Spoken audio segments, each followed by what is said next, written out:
پھر اس سرزمین میں علامہ اقبال جیسی شخصیت پیدا ہوئی ہے. یہ ساری چیزیں جو ہے یہ در حقیقت اشارہ کر رہی ہیں کہ یہ ملک مشیت ایزدی کے کسی طویل سلسلے کی ایک کڑی ہے. اور وہ سامنے آ گیا تھا کہ سن 47 میں یہ قائم ہوا ہے، اور پورے 9 مہینے بعد 14 اگست اور 13 مئی، 14 اگست سن 47 اور 13 مئی سن 48، پورے 9 مہینے بعد اسرائیل عالم وجود میں آ گیا. اللہ تعالیٰ نے اس عالمی بیماری، اس کے لیے جو علاج ہے وہ پہلے پیدا کیا ہے. جیسے کہ حدیث میں آتا ہے ما انزل اللہ من دائن الا انزل له دوان، اللہ تعالیٰ نے کوئی بیماری ایسی نہیں اتاری کہ جس کا علاج بھی نہ اتار دیا ہو. اور جیسے کہ ماں کی چھاتیوں میں بچے کی ولادت سے پہلے دودھ پیدا ہو جاتا ہے، اس کی غذا کا بندوبست پہلے ہو جاتا ہے، اسی طریقے سے اسرائیل کا جو فتنہ اٹھنے والا تھا اس کی سرکوبی کے لیے پاکستان وجود میں آیا ہے. اور آج وہ مرحلہ آ گیا ہے تاریخ کا ایک عظیم موڑ. آپ دیکھیں گے کہ بڑی مشابہت پیدا ہو گئی ہے. ایک طرف بظاہر امریکہ کی مرضی کے خلاف اسرائیلی وزیر اعظم نیتن یاہو وہ بڑا ایک غرور کا اور بڑے تکبر کا مظاہرہ کر رہا ہے، اور وہ پورا پیس پروسیس جس پر نہ معلوم کتنا وقت صرف ہوا تھا، کتنی محنتیں ہوئی تھیں، کتنے راؤنڈز آف ٹاکس ہوئے تھے، کبھی واشنگٹن میں ہوئے ہیں، کبھی اوسلو طرز کا کوئی معاہدہ ہوا ہے، کبھی پھر اور اس کے بعد پیشی ہوئی تھی میڈرڈ کے اندر بھی، لیکن وہ سارا پیس پروسیس جو ہے اس کی دھجیاں کر رہا ہے. وہ وقت بالکل قریب نظر آ رہا ہے کہ یروشلم کے مسئلے پر وہاں بٹی دہک اٹھے گی. اور احادیث نبویہ میں جو خبریں دی گئی ہیں کتاب الملاحم کی احادیث میں معلوم ہوتا ہے کہ اب اس کا آغاز ہونے والا ہے. نیتن یاہو کو امریکہ کے خلاف جانے کا اصل میں حوصلہ کیوں پڑ رہا ہے؟ اس لیے کہ اسے معلوم ہے کہ فرنگ کی رگیں جہاں پنجہ یہود میں ہے، چاہے کلنٹن ہو یا کلنٹن کا باپ ہو، یہودی لابی وہاں کی اتنی مضبوط ہے، کانگریس میں اور سینٹ میں ان کا اتنا اثر ہے کہ کوئی بھی وہاں شخص بڑے سے بڑا طاقتور اور بڑے سے بڑا اختیارات کا حامل اسرائیل کی مرضی کے خلاف نہیں جا سکتا. یہی معاملہ یہاں نظر آ رہا ہے. بظاہر تو ناراضگی کا اظہار ہوا ہے، لیکن یہ بات اب تو کھلتی چلی جا رہی ہے. حقیقت یہ ہے کہ یہود اور ہنود کا بڑا گہرا لنک قائم ہو چکا ہے، اور یہ بھٹیاں اب دونوں طرف دہکیں گی. میں اس سے پہلے بارہا کہہ چکا ہوں، ملت اسلامیہ تقریباً 150 کروڑ افراد پر مشتمل ہے، لیکن اس میں سے تقریباً 20 کروڑ عرب ہیں. ان کو اللہ نے خصوصی فضیلت دی تھی. یہ تھے کہ جن کی زبان میں قرآن نازل ہوا، خود محمد عربی صلی اللہ علیہ وسلم عرب تھے، انہیں جو فضیلت عطا کی تھی. لیکن بدقسمتی سے اس دور میں آ کر بھی انہوں نے آزادی حاصل کرنے کے بعد بھی اپنا قبلہ درست نہیں کیا. کسی نے ماسکو کی طرف رخ کیا، کسی نے واشنگٹن کا رخ کیا، اللہ اور اس کے رسول کی طرف رخ نہیں ہوا. واقعہ یہ ہے کہ مجرم ہیں. دوسرے بڑے مجرم 150 کروڑ میں سے 10% یہ 15 کروڑ مسلمان ہیں. حالیہ جو سینسس ہمارا ہوا ہے اس کے بعد اندازہ ہو رہا ہے کہ یہاں کی آبادی 15 کروڑ ہو چکی ہے. 10% امت مسلمہ کا مسلمانان پاکستان ہے. اور یہ اس اعتبار سے کہ اسلام کے نام پر ملک بنا کر نصف صدی گزار چکے، لیکن یہاں پر اسلام کا بول بالا نہیں ہوا، کتاب و سنت کی بالا دستی کر اعلان نہیں ہوا. دستور میں ساری اسلامی دفعات موجود، لیکن اس کے ساتھ ہی ایسے خلا موجود، چور دروازے موجود کہ کوئی دفعہ بھی مؤثر نہیں ہے. یہ منافقت کا پلندہ لے کر ہم چل رہے ہیں اس دستور کو، اس دستور مملکت پاکستان کو. لہذا واقعہ یہ ہے کہ یہ بھٹی جو ہے اب ہماری آزمائش کے لیے آگ آد ابراہیم ہے، نمرود ہے. کیا کسی کو پھر کسی کا امتحان مقصود ہے؟ اس لیے میں نے وہ آیت بھی آپ کو سنائی، وَلَنَبْلُوَنَّكُمْ بِشَيْءٍ مِّنَ الْخَوْفِ وَالْجُوعِ. آج کی صورتحال پر غور کیجئے، کس درجے یہ الفاظ ہمارے جو ہیں وہ ثابت ہو رہے ہیں اور جس اپلائی ہو رہے ہیں. ایک خطرہ پیدا ہو چکا ہے. واقعہ یہ ہے کہ کوئی کرائسس ہو، کوئی خطرہ ہو، کوئی اندیشہ ہو تو قوم جاگ جایا کرتی ہے. اور اس کے بعد حقیقت یہ ہے اگر ہم نے جرأت کر لی، اور مجھے یقین ہے کہ ہو جائے گا، کچھ لیت و لال ہے، کچھ تاخیر ہے، حکومت کے کچھ اعلانات دو طرفہ سے بھی آ جاتے ہیں، لیکن مجھے یقین ہے یہ دھماکہ ہوگا، یہ مشیت ازدی ہے، یہ شدنی امر ہے، یہ ہوگا۔ اور اس کے بعد یقیناً اس آیت مبارکہ کا دوسرا لفظ ہم پر منطبق ہوگا، وَلَنَبْلُوَنَّكُمْ بِشَيْءٍ مِّنَ الْخَوْفِ وَالْجُوعِ۔ یہاں دوسرا لفظ بھوک کا لفظ ہے، ہم پر سختیاں آئیں گی یقیناً۔ الکفر ملت واحدہ، پوری دنیا امریکہ کی زیر سرپرستی ہمارے خلاف کھڑی ہوگی، ہمارے اوپر پابندیاں لگیں گی، لیکن شاید ہمارے جذبہ ایمانی کو بیدار کرنے کے لیے اللہ تعالیٰ اسی کو ذریعہ بنا دے، اور پھر اس کے ذریعے سے پورے عالم اسلام میں عوامی سطح پر جو ہمدردی پیدا ہوگی پاکستان کے ساتھ، اس کے آثار شروع ہو گئے ہیں۔ کبھی قطر کی طرف سے خبر آ رہی ہے، کبھی الاحرام کا جو ہے وہاں بات سامنے آ رہی ہے۔ معلوم ہو رہا ہے کہ جو بھی پبلک اوپینین ہے پورے عالم اسلام میں، اس کی وجہ کیا ہے؟ میں نے اپنے پچھلے جمعے کے خطاب میں عرض کیا تھا کہ جیسے پاکستان سلطنت خداداد پاکستان ہے، ایسے ہی اس کی ایٹمی صلاحیت یہ بھی خداداد ہے، اللہ نے چھپر پھاڑ کر ہمیں دی ہے۔ ایسا نہیں تھا کہ ہم نے لیبارٹریاں بنائی ہوں، ہمارے سینکڑوں اور ہزاروں سائنسدان ریسرچ میں لگے ہوئے ہوں، نہیں، اچانک اللہ تعالیٰ کی طرف سے ہمیں ایک نعمت غیر مترقبہ عطا ہو گئی ڈاکٹر عبدالقدیر کی شکل میں۔ پھر نہ معلوم کس کس ذریعے سے اس پروگرام کو آگے بڑھانے کے لیے جن پرزوں کی ضرورت تھی، کس کس ذریعے سے وہ پرزے یہاں پہنچے ہیں۔ یہ بھی خالص خداداد صلاحیت ہے، اور اس کو سمجھ لینا چاہیے کہ یہ ہمارے لیے ایک فرض کفایہ کے درجے میں ہے پوری امت مسلمہ کی طرف سے۔ اس کی وجہ کیا ہے؟ پورے عالم اسلام میں کہیں اور یہ صلاحیت موجود نہیں۔ کچھ ایٹمی دانت نکلنے کا امکان پیدا ہوا تھا عراق میں، آپ کو معلوم ہے کئی سال پہلے اسرائیل کے جیٹس آئے اور اس کی ایٹمی تنصیبات کو تہس نہس کر کے چلے گئے۔ اس کے بعد جو کچھ ہوا ہے خلیج کی جنگ میں، اس کا اگلا پچھلا کھایا پیا سارا اگلوا دیا، اور اس کے لیے جو پابندیاں ہیں شدید سے شدید تر ابھی تک چلی آ رہی ہیں۔ تو اچھی طرح سمجھ لیجئے کہ پورے عالم اسلام میں صرف ایک پاکستان، پوری دنیا میں صرف ایک ملک ہے جو اسلام کے نام پر بنا، پورے عالم اسلام میں صرف ایک ملک ہے جس کے پاس ایٹمی استعداد ہے۔ ان دونوں چیزوں کو سامنے رکھیے تو پھر مشیت ازدی میں مختلف چیزیں جو اللہ تعالیٰ کی اس تدبیر کے اندر موجود ہیں، اس کی کچھ نہ کچھ کڑیاں جو ہے ملتی نظر آتی ہیں۔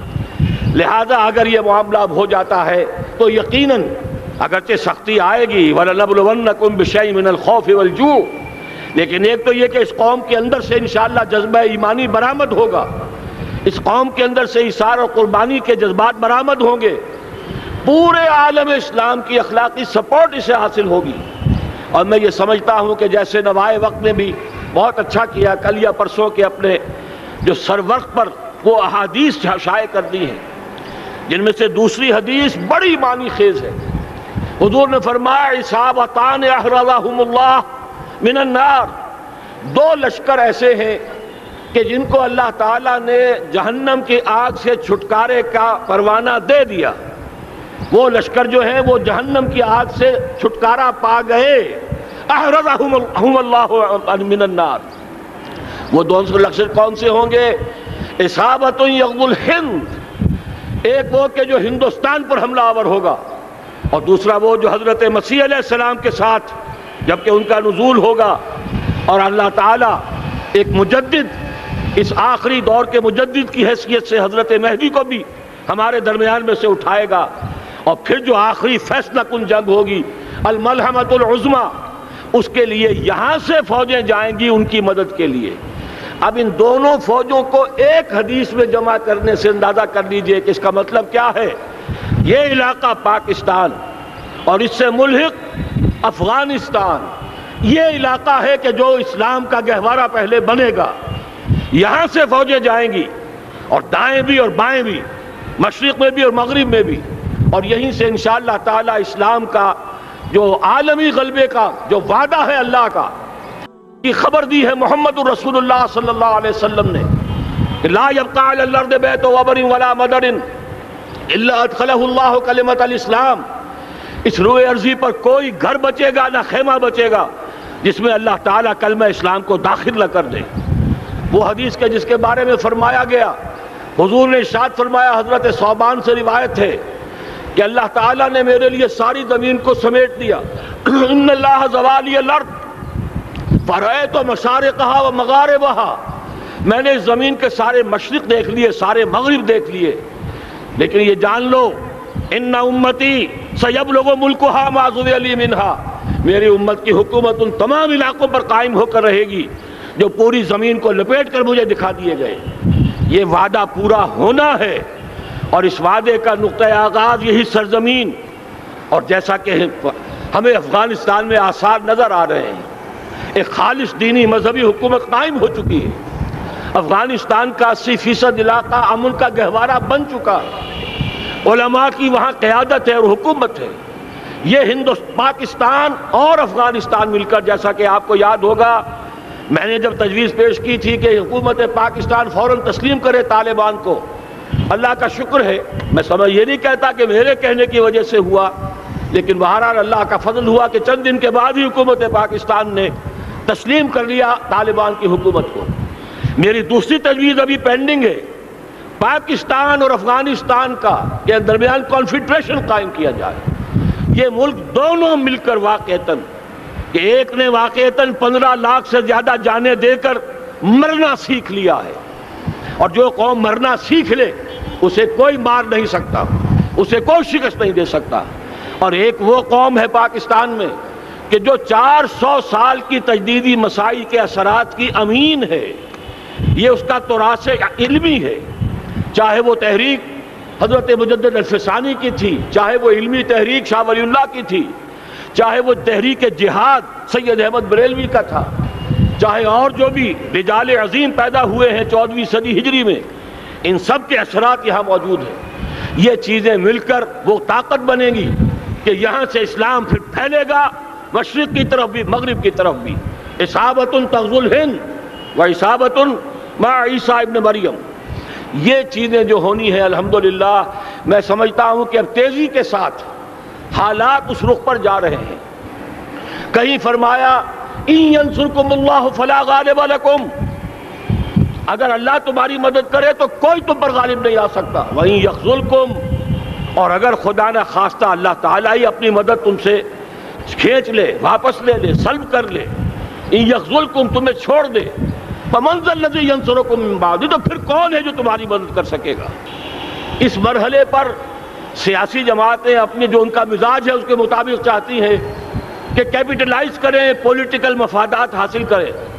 بہرحال میرے نزدیک ایک کنسنسس ہونا چاہیے، ایک نقطے کا دھماکہ ہونا چاہیے، اور نمبر 2 اللہ اور اس کے رسول کے ساتھ صلح، اور اللہ کی مدد کی ضمانت حاصل کرنے کے لیے کتاب و سنت کی ٹوٹل بالادستی، پورے دستور پاکستان میں کوئی شے اس کے منافی ہو اس کو نکال کر باہر کر دیا جائے، نفاق سے پاک کر دیا جائے۔ جیسے دعا ہے اللہم ربنا طہر قلوبنا من النفاق، اسی طرح دعا مانگیے کہ اللہ ہمارے ملک کے دستور کو نفاق سے پاک کر دے۔ اور وہ ساری ترامیم جن کا کہ ہم نے ایک مہم بھی چلائی تھی، وہ ترامیم جس کا تقریباً وعدہ کیا تھا نواز شریف صاحب نے، جس کے لیے 2 مرتبہ ایک محفل میں کہا تھا راجہ ظفر الحق صاحب سے کہ راجہ صاحب پھر تیاری کیجئے اور دستور کی ترمیم کا بل تیار کیجئے، لیکن یہ کہ معلوم ہوتا ہے کوئی بڑا ہاتھ ایسا تھا جس نے روک دیا ہے۔ یہی ہاتھ ہے جو آج ہمیں ایٹمی دھماکہ کرنے سے روک رہا ہے۔ ہمیں چاہیے کہ یہ دونوں دھماکے بیک وقت کریں، اور ان دونوں دھماکوں کے بعد پھر چاہے دنیا کی کوئی طاقت ہماری دشمن بن جائے، ہمارے لیے اللہ تعالیٰ کی مدد و نصرت ہوگی۔ وَلَنَبْلُوَنَّكُمْ بِشَيْءٍ مِّنَ الْخَوْفِ وَالْجُوعِ وَنَقْصٍ مِّنَ الْأَمْوَالِ وَالْأَنفُسِ وَالثَّمَرَاتِ وَبَشِّرِ الصَّابِرِينَ الَّذِينَ إِذَا أَصَابَتْهُمْ مُصِيبَةٌ قَالُوا إِنَّا لِلَّهِ وَإِنَّا إِلَيْهِ رَاجِعُونَ۔ تو قوم انشاءاللہ تعالی، میں یہ سوچا کرتا تھا قوم مردہ ہے، بے حس ہو چکی ہے، دین سے عام طور پر بیزاری پیدا ہوتی جا رہی ہے، جو ہمارے دینی قیادت ہے اس سے بھی لوگوں کے اندر مایوسی پیدا ہو رہی ہے، کیسے ہوگا؟ میں نے بارہا کہا جب میں یہ شواہد دیکھتا ہوں جو حدیث میں ہے، جس کی خبریں دی گئی ہیں، 400 سال کی تاریخ دیکھتا ہوں، تو مجھے پاکستان کا مستقبل بہت شاندار نظر آتا ہے۔ یہ تو مشیت ایزدی میں کسی بہت اہم رول کو پلے کرنے کے لیے قائم ہوا ہے۔ جب میں زمینی حالات کو دیکھتا ہوں تو مایوسی ہوتی ہے، لیکن میں یہ سمجھتا ہوں کہ وہ وقت آ گیا ہے کہ جس میں یہ قوم جھنجھوڑی جائے۔ ایک دفعہ کا یہ جھنجھوڑا جانا انشاءاللہ تعالی ہمارے بہت سے دل اندر دور کر دے گا۔ آخر چینی کیا تھے؟ ایک 10 صدی پہلے کے چینی افریقی قوم آج کہاں سے کہاں پہنچ گئی ہے۔ ہمارے اندر بھی چاہیے کہ اوپر راکھ ہے، اندر چنگاریاں ہیں، ان چنگاریوں کے بھڑکنے کا وقت آ گیا ہے، اور انشاءاللہ العزیز اسی ایٹمی دھماکے سے اس پورے عمل کا جو ہے آغاز ہو جائے گا، جس سے یہ سرزمین پاکستان اسلام کا گہوارہ بنے، اور پھر یہاں سے پوری دنیا میں اسلام کے غلبے کی جد و جہد کا آغاز کیا جائے۔ بس میں اسی پر اکتفا کر رہا ہوں۔ اللہ تعالیٰ سے دعا کرتا ہوں کہ وہ ہمارے حکمرانوں کو، اگر تو کوئی تاخیر ہو رہی ہے انتظامی امور کی وجہ سے، کوئی بات نہیں، بہرحال معاملہ ایک اچانک ہو گیا ہے، لیکن مجھے توقع ہے کہ انشاءاللہ وہ دھماکہ ہوگا اور جلد ہوگا۔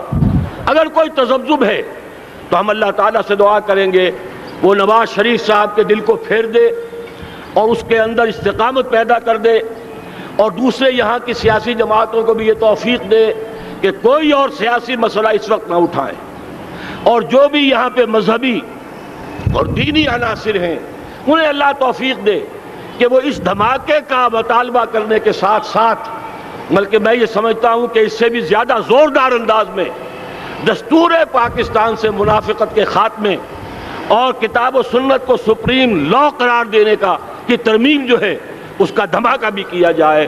اللہ تعالیٰ ہمیں اس کی توفیق عطا فرمائے۔ اقول قولی ھذا واستغفر اللہ لی ولکم ولسائر المسلمین والمسلمات۔